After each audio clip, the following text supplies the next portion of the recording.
You know, we all think we know the story of the Garden of Eden. But what if the version we were taught, what if it was all a lie? Today, we're digging into a forbidden account, one that was buried for 2,000 years, that doesn't just change the story, it flips it completely on its head. And honestly, it might just explain the crazy world we see around us today. Have you ever just had that feeling deep in your gut, that little nagging suspicion that something is just fundamentally off with our world? You look at all the suffering, the conflict, the endless grind, and this little voice inside whispers, this can't be it. This can't be the design of some all-loving, perfect God, right? If God is supposed to be love, why does it feel like fear is the main currency of our reality?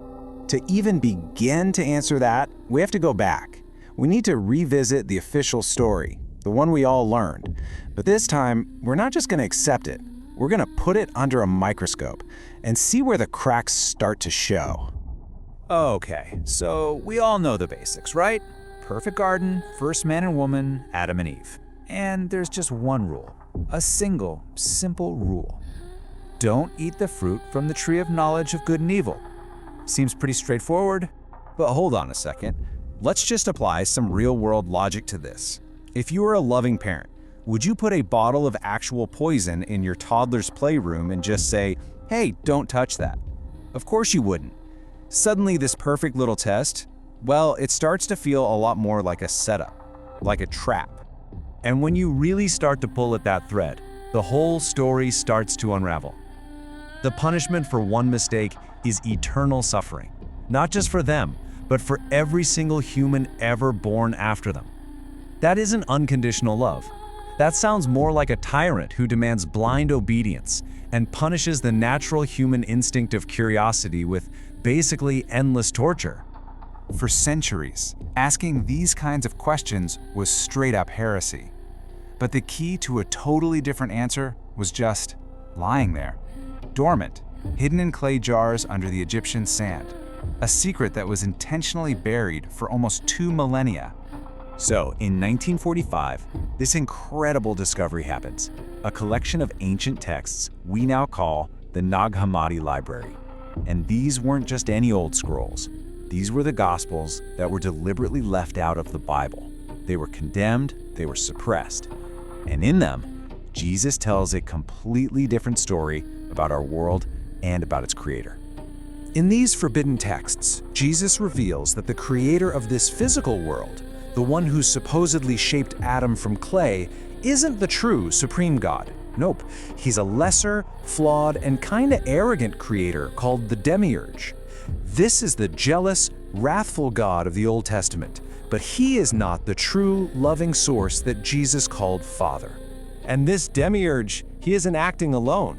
He has a whole posse of cosmic entities serving him, called the Archons, which is Greek for rulers.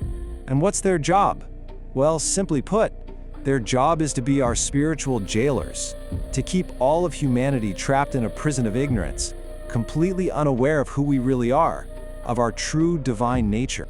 So now, with these new characters on the board, the Demiurge and his Archons, the entire Garden of Eden story gets turned completely on its head. The hero we thought we knew becomes the villain. And the villain? Well, he might just be the hero. So let's look at this again. The garden wasn't a paradise. It was a gilded cage, a beautiful prison designed to keep humanity in a blissful, sleepy state of ignorance. The creator wasn't God. It was the Demiurge, our jailer. The serpent wasn't some great deceiver. He was a liberator, a messenger of light sent to wake us up. And the so-called fall? It wasn't our greatest sin. It was our first act of spiritual revolution, our first awakening. So when the Archons threatened Adam and Eve, saying, "If you eat this, you will surely die," it was the ultimate lie. They didn't mean you'll physically die. They meant you will die to our illusion. You will die to our control. You'll wake up to the truth of your own power, your own divinity, and their whole game will be over. Now, this isn't just some cool ancient myth. According to this gnostic view, the prison was never torn down. It just got bigger. It expanded. The Garden of Eden now covers the entire planet, and believe me, its bars are way more sophisticated now. I mean, just think about our world for a second. We are bombarded 24/7 with distractions. We're constantly being divided by politics, pitted against each other. We are fed a nonstop diet of fear. Fear of war, fear of sickness, fear of not having enough money. These are the modern bars of the cage, and they're all designed to keep us trapped in a low vibration state of anxiety and conflict. And according to these Gnostic teachings, there's a very real purpose to all of this madness.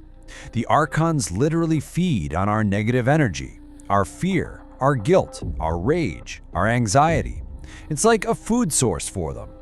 The entire system is basically an energy harvesting farm. But here's the good news. Jesus didn't just come to point out the prison walls. He came to hand us the keys to get out. This isn't just philosophy, it's a practical, step-by-step guide to your own personal liberation. So the path out has 3 basic steps. First, you have to destroy the illusion of guilt. The whole idea that you're a born sinner is the core software of the prison, designed to make you feel small and powerless. You have to reclaim your true identity as a spark of the divine. Second, practice presence.